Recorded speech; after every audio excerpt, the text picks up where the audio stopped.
René, muchas gracias por estar aquí con nosotros. Vamos a platicar un rato sobre este producto que tenemos aquí en la ciudad como cultura. Recuerdas que nos hiciste el favor de participar en el seminario que hicimos, en el primer bloque en el que hablábamos de formación de ciudadanía, las relaciones de gobierno y sociedad. Y yo quería solamente mencionar rápidamente el doctor René Coulomb, pues es un profesor distinguido de la universidad, tiene una historia larga en la investigación académica y es un ente reconocido en el campo del desarrollo urbano, particularmente en las cuestiones de vivienda. Pero además de su participación académica, también ha tenido una participación muy importante en su vinculación con grupos sociales y en la asesoría directa a grupos sociales, fundamentalmente en temas de vivienda. Entonces, es muy interesante su participación aquí porque el tema que le pedimos a René que nos comentara originalmente, había una pregunta que era ¿cómo estimular la idea de que la ciudad es responsabilidad de todos y traducirla en acciones territoriales participativas? En esa ocasión, pues tú nos diste algunas ideas de cómo buscar que esa participación se diera y te referías a que pues, tenía que haber una capacitación y que si queremos que haya participación, pues tiene que haber una organización previa para que esa participación se dé. ¿Podrías desarrollar un poco más estas ideas y platicarnos este planteamiento primero? Claro. Mira, según me acuerdo, arranco contestando la pregunta, comentándola, de que cómo hacer para que realmente haya una responsabilización de la ciudadanía. Y contesto, quiere decir que en la pregunta hay la idea de que no es un problema individual, sino que la construcción de ciudadanía es un proceso colectivo.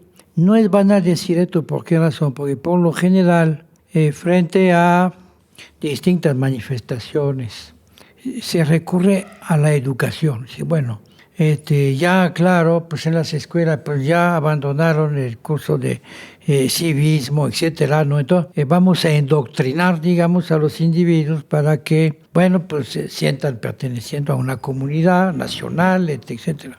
Y no creo que va por ahí el asunto.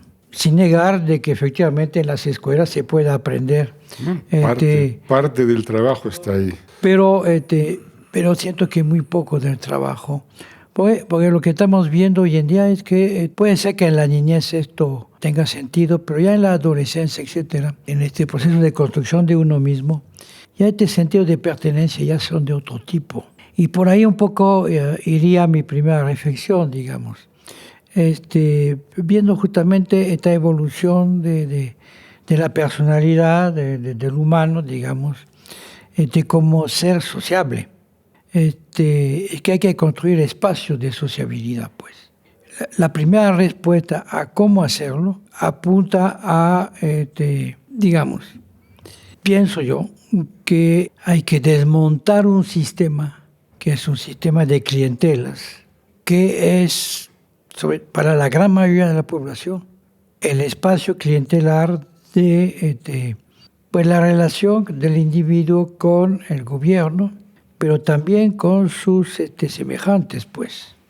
¿Dónde está el problema? Es que hay una falta de vida asociativa, pero que en realidad es un conjunto de individuos aislados que se pueden reunir en la plaza pública o que pueden levantar la mano votando por fulano, mengano, etcétera, pero que en realidad tiene una relación de dependencia de cada individuo frente al gobierno, digamos, fundamentalmente, o digamos, al hombre político, pues. Entonces, esto es una falsa salida, pero es lo que domina la vida ciudadana, entre comillas, digamos. Pero la fuerza que tiene esta formación individual, es decir, todo lo que significa los mensajes publicitarios, esta orientación a la competencia y al desarrollo personal, tienen atrás un poder económico muy fuerte. Es decir, cómo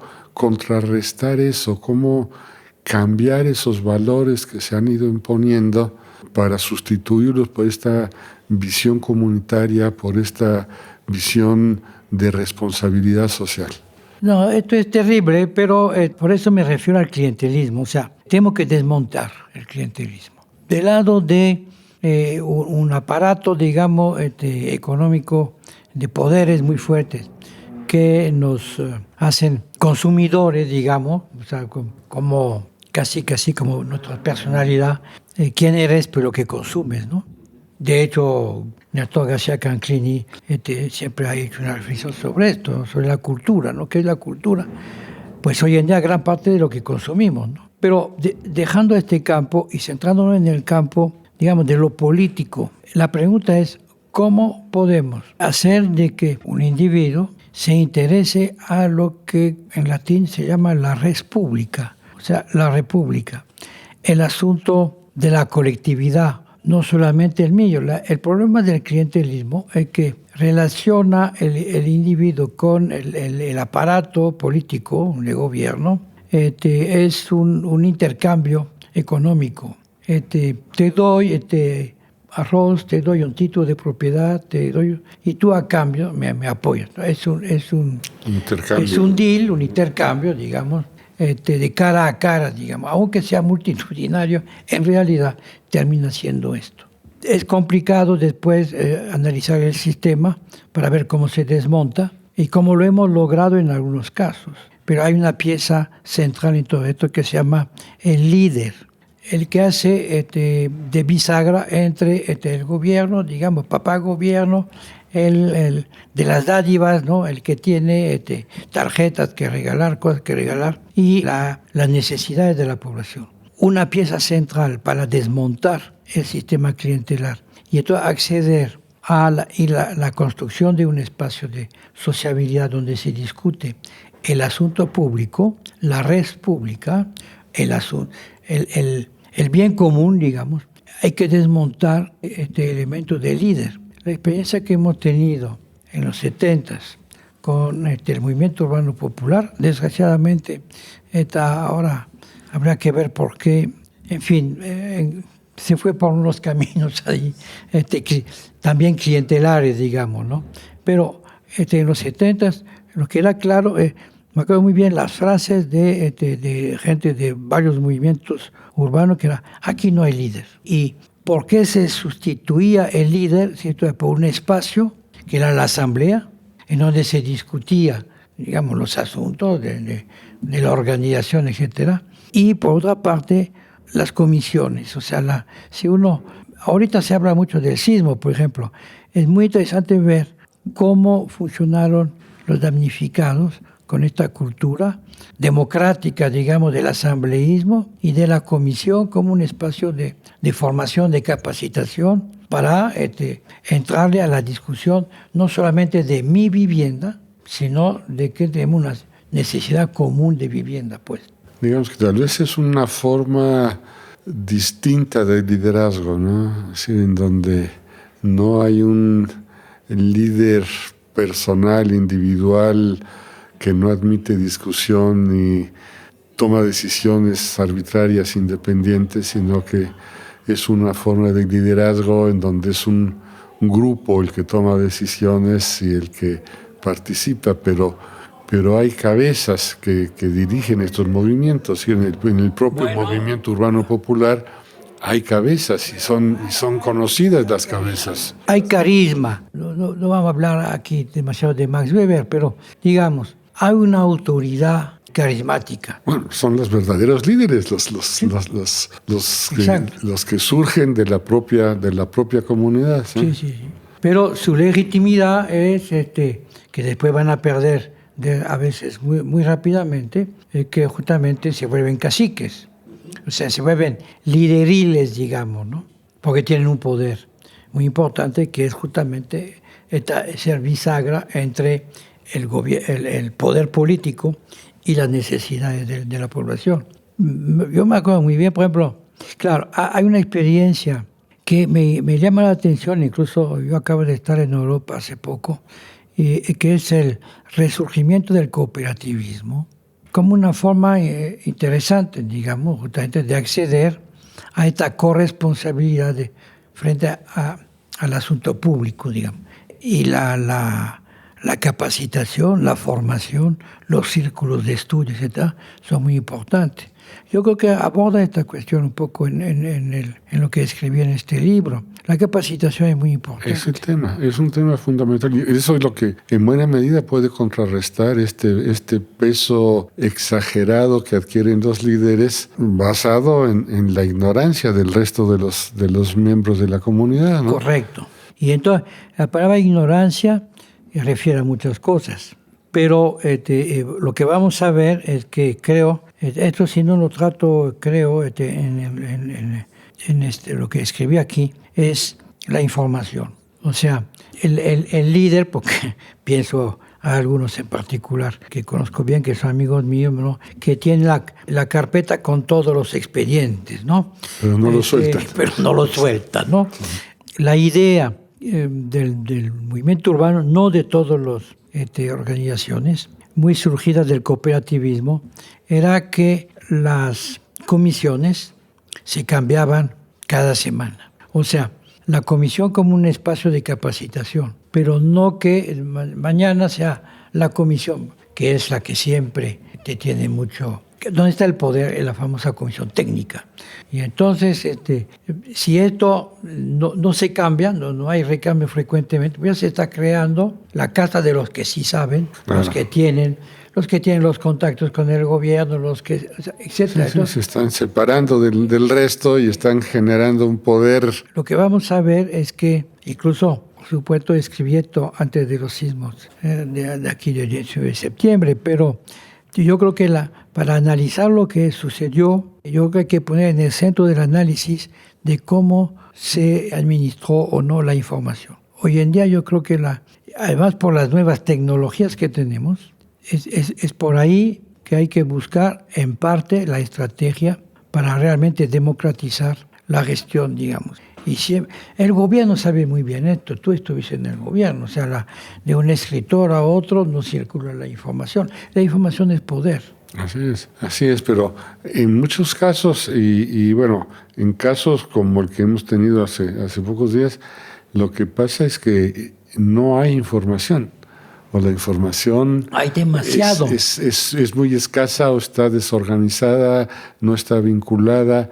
Entonces, hay un bombardeo de información en las redes, pero no está sistematizada, claro, no está vinculada. Por eso es que si hay un caos informativo, que yo creo que lo hubo y lo sigo habiendo, entre paréntesis, hasta de hoy, es que no hay gobierno. O sea, yo lo que pienso que una de las funciones de un gobierno democrático es justamente concentrar y redistribuir, transparentar todo lo que se hizo, la rendición de cuentas, etcétera. Sí, pero debe haber un actor que es capaz de centralizar esta información, al cual después vamos a reclamar la transparencia, la rendición de cuentas, etcétera. Pero no es generación espontánea, sino vamos a tener 45,000 mapas de riesgo. Así es. Y de ahí a ver cómo nos va. Entonces, esto es un tema importante. Sería interesante, cambiando un poco del giro, René, platicar de experiencias de organización y de participación vinculadas con el territorio. Es decir, mi impresión es que el territorio es un elemento muy fuerte. Totalmente. Que permite la organización y que hace evidente la organización, ¿no? Eso sí lo toca en este pequeño texto. Hay dos grandes campos en donde puede florecer y ha florecido la participación social y ciudadana. Uno es a nivel sectorial, por ejemplo, la vivienda, o la salud o la cultura, por ejemplo, que efectivamente ya tenemos una larga tradición, por lo menos, de procesos de autogestión comunitaria, digamos, a veces incluso en ciertos momentos apoyados, hasta cierto punto financiados. Tú fuiste el primer director del FONAPO. FONAPO fue un organismo que se pensó como respetuoso con ciertas reglas de la organización de demandantes de vivienda y financió estos procesos, digamos, bajo ciertas reglas justamente de gestión democrática. Lo mismo hemos tenido en la salud, en la cultura, etc. Esto tiene un límite, pues, o sea, porque ¿y dónde está el territorio? Lo que digo en el artículo, y eso yo sé que es una idea muy propia tuya, es que una estrategia debe consistir en territorializar el gasto, pues. El gasto, principalmente. Porque el gasto justamente, por lo general, se piensa de forma sectorial, porque el gobierno es sectoralizado, entre la secretaría de tal, tal y tal y tal, ¿no? Entonces, la experiencia que se tiene, pero que los antropólogos nos han ayudado mucho a entender, es que es a través del territorio que se puede dar un proceso de apropiación de la pertenencia a un colectivo. Y pasa por la apropiación a un territorio. El barrio, digamos, o el pueblo, ¿no? La colonia, es un territorio y a su vez es una comunidad. ¿Esto qué quiere decir? Esto nos refiere, bueno, ¿qué quiere decir? No. ¿Dónde está el problema? El problema es que efectivamente el sistema clientelar se ha construido sobre el territorio. O sea, representantes de manzana, la democracia de la manzana se dijo, ¿no? Los comités vecinales, etc. ¿Por qué? Bueno, porque también del lado, digamos, del sistema autoritario, recortar el territorio en un conjunto de administrativo, digamos, y construir sobre esto la representación de la población.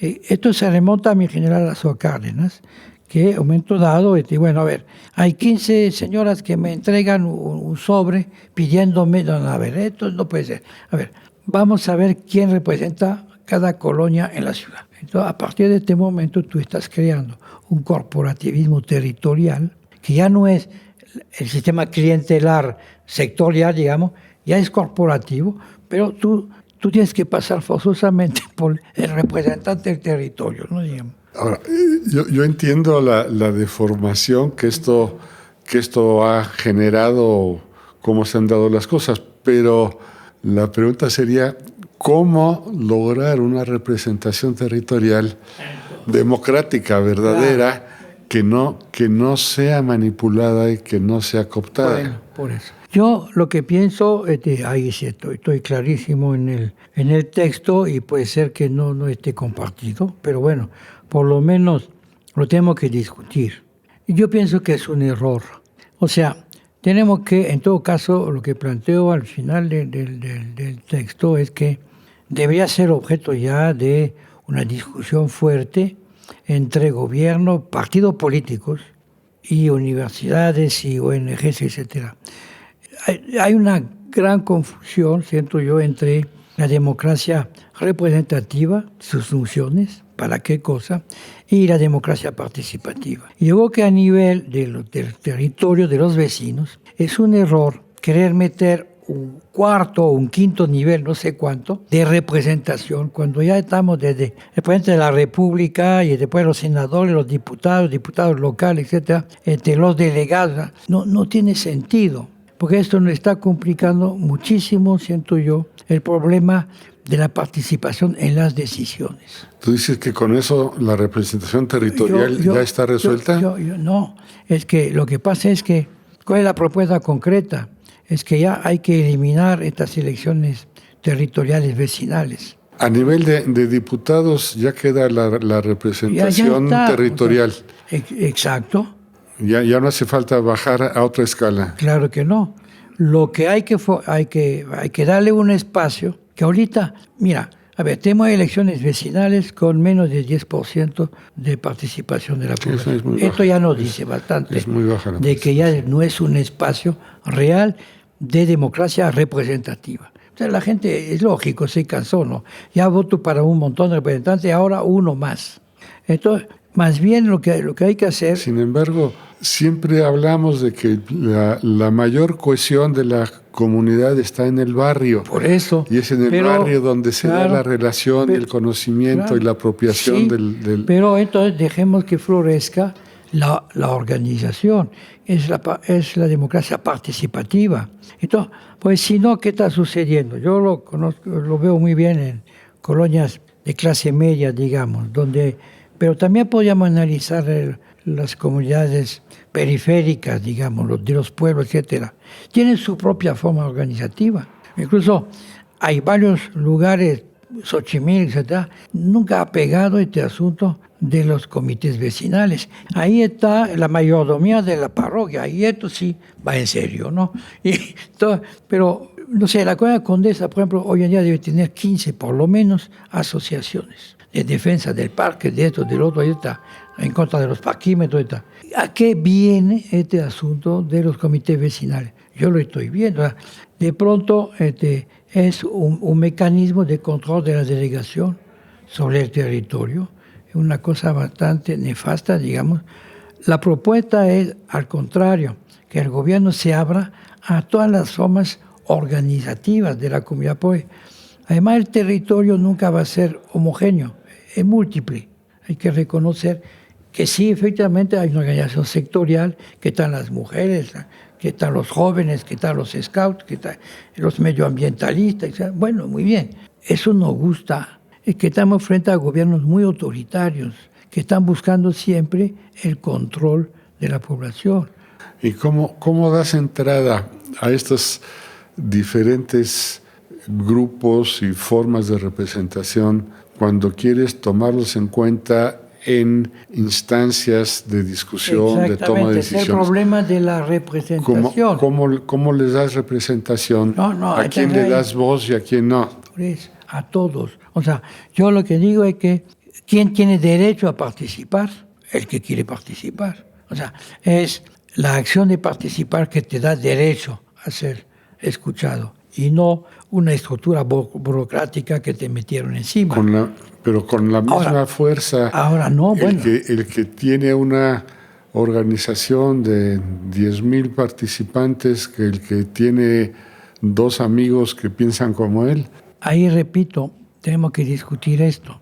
Pero cada vez que la interlocución es ¿qué tan representativos son? Es una pregunta que viene por lo general del gobierno.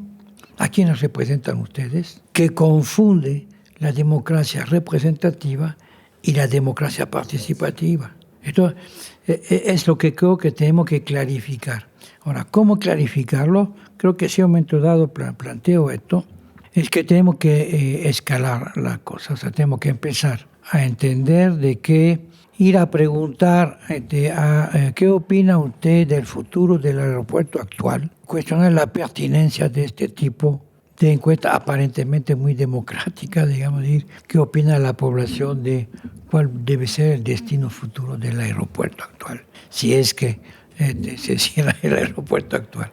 Entonces, lo que no tenemos hay que revisar de la ley de participación ciudadana. Yo planteo claramente que hay que revisar, porque es una ley construida sobre el sistema corporativo territorial. Hay que abandonar esto. Yo lo que pienso es que tenemos que definir las distintas escalas de participación en las decisiones. Porque la pregunta de ¿qué representan? Estamos frente, por ejemplo, al conflicto del corredor llamado Cultural Chapultepec. Bueno, esto se vio claramente. No, los habitantes de la Juárez, Roma y Condesa decían, nosotros somos los que tenemos que ser consultados. Digo, una vez que el señor Levy dijo que iba a haber una consulta. Obviamente, y uno dice, bueno, pero y los que usan este espacio, que no viven además ahí, pero incluso que trabajan todos los días ahí, tampoco lo vamos a consultar. ¿Te acuerdas que comentó? Decía, bueno, pero entonces es un programa de escala metropolitana. Entonces, vamos a preguntar a la metrópoli. Dios mío. Entonces, es una pregunta real esto, que nos permite, yo creo, a un momento dado, justamente distinguir la democracia participativa de la representativa. Llega un momento en que la escala del problema es tal que se tiene que reconocer que son los representantes del pueblo que hemos elegido que tienen que tomar esta decisión. Incluso pienso, por ejemplo, que sobre el futuro del aeropuerto, si es que es el problema, es un error decir que incluso es el gobierno de la ciudad que lo tiene que hacer. Es un problema metropolitano. Tenemos que llegar a la instancia metropolitana para que se discute este asunto. Pero hay un nivel que yo le apuesto a esto hoy concretamente, que es el barrio. A veces el barrio incluso no es exactamente la colonia, es algo mucho más chico, donde ahí la experiencia demuestra que no hay problema. Si la autoridad deja realmente la perversión del presupuesto participativo nos ha hecho mucho daño, ¿no? O sea, todo el mundo sabe que esto ya está cocinado en la delegación, o sea, es una farsa, pues, pero hay experiencias, sobre todo en las colonias populares, donde tú las conoces muy bien, incluso en la elaboración de programas parciales de desarrollo urbano con la población, que han demostrado que sí funciona. Con tensiones puede haber en el territorio, ¿no? Para la elaboración de un programa parcial de desarrollo urbano, ya lo hemos vivido, pues hay intereses ya del barrio, contrapuesto, etcétera, políticamente, etcétera. Se nos quedan muchas cosas para comentar, René. Tenemos que terminar.